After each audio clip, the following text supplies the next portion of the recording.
Hello, I'm Angelina Kelly, and today we are diving into the latest football news and transfer rumours. And joining me to get into it all is talkSPORT's chief football correspondent, Alex Crook. So, Crookie, let's just start with Mo Salah because everyone is talking about him. Everyone's got an opinion on his outburst and his comments about Liverpool. So, I wanted to get your thoughts on what he had to say and to also ask if there is an update on the situation.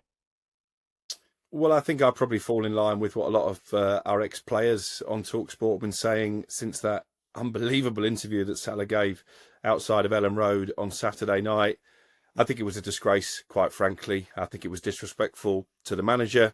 It was disrespectful to his teammates, disrespectful to the paymasters that have rewarded him so handsomely, albeit for what he's delivered on the pitch. And I think it was a smack in the face to Liverpool fans as well. And I think there's an element of delusion here. Mo Salah has been a great player, no question about that. The numbers back that up. You look at what he did last season. He was the driving force behind them winning their second Premier League title.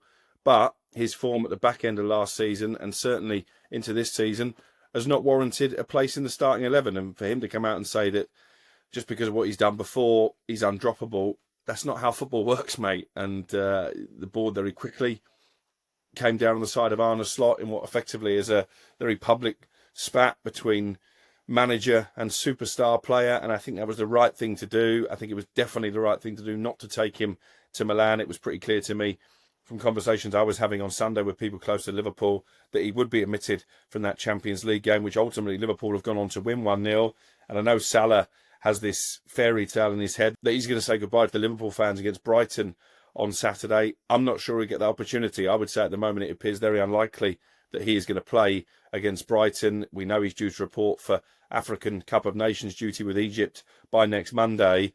So I think the most sensible thing that Liverpool can do now is leave him out again at the weekend, particularly on the back of that victory in the San Siro, and then see how the dust settles in terms of his long-term future during AFCON.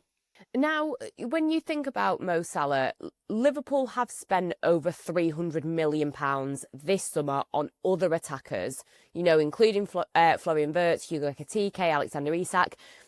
Did they, do you feel like they did need the extra depth in that area, of course, but was there a feeling that those signings were basically made to replace Salah long-term anyway, especially with him being 33?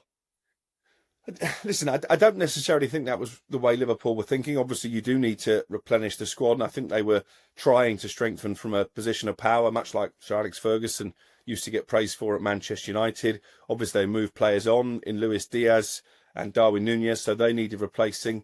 And then they had the tragic incident with Diogo Jota that I do think has hit Salah particularly hard. From what I'm told, they were very close within that dressing room at Melwood. But I'm fascinated by Mo Salah. Such a brilliant player, someone who's been there, got the T-shirt, won all there is to win at club level, that he seems to have such a fragile ego with the way that he's hit back at pundits like Jamie Carragher for criticising him. And I do sense that maybe his nose was put a bit out of joint that they paid such big money for Alexander Isak, Florian Wirtz, and to a lesser extent, Hugo Ekitike. So, yeah, I think you make a really good point. And does this whole saga put more pressure on Arne Slot, do you think? They've spent a lot of money, lost a lot of games.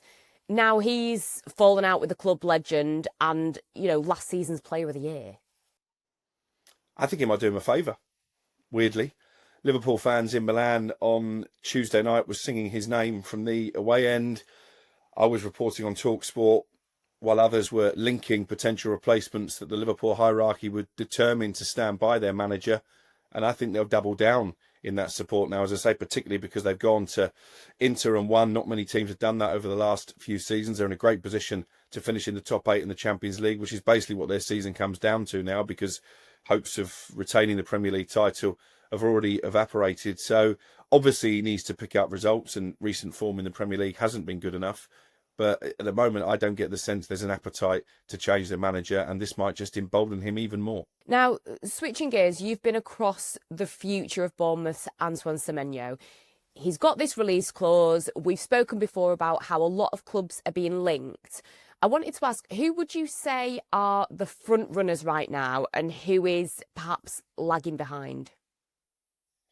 I think it probably comes down to a shootout between Liverpool and Manchester City as far as Semenyo is concerned. We know he has that relationship with Richard Hughes, the sporting director at Anfield, who signed him for Bournemouth. So I think that would certainly come into play.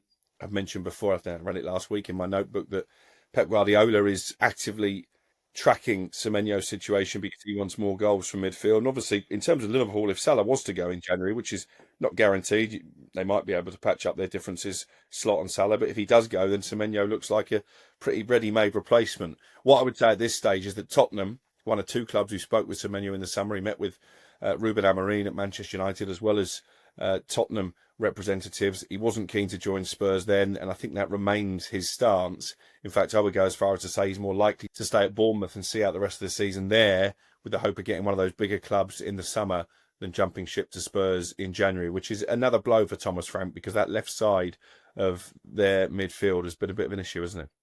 Yeah, I was going to say that's it's not good news for Spurs. They've got this track record at the moment of players not being interested. It's yeah, and like you say, it'll be interesting to see what Thomas Frank does do if a player as big as Semenyo is saying no thanks.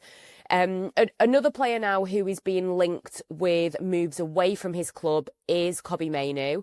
We've spoken a lot about him and his future. Ruben Amorim, for me, he's been a bit short with journalists. I think it's safe to say, when he's been asked about him in press conferences. Do you think that he will be leaving in January to get some game time? I think it's still wide open.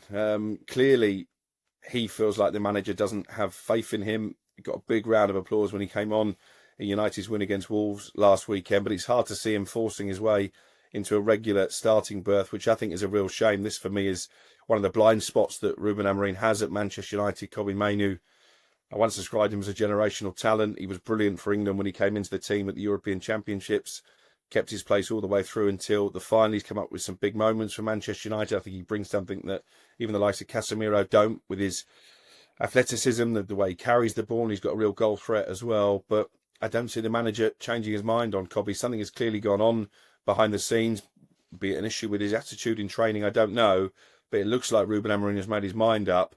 The flip side of that is that United are losing players, like a lot of clubs in the Premier League, to the African Cup of Nations. Brian Mbeumo, Amad Diallo, two who probably would most affect what happens with Kobbie Mainoo. So all the time they're at that tournament, I don't think United will deplete the squad anymore. I don't think ideally, if they do let him go, they want to loan him to another Premier League club and risk being left with egg on their faces. So I think his only hope is a loan move to Europe. Napoli, we know, were keen before. There's been talk of Juventus as well over in Serie A. I would probably say at this moment in time it's more likely that he stays, and that's not a particularly satisfactory situation for anybody.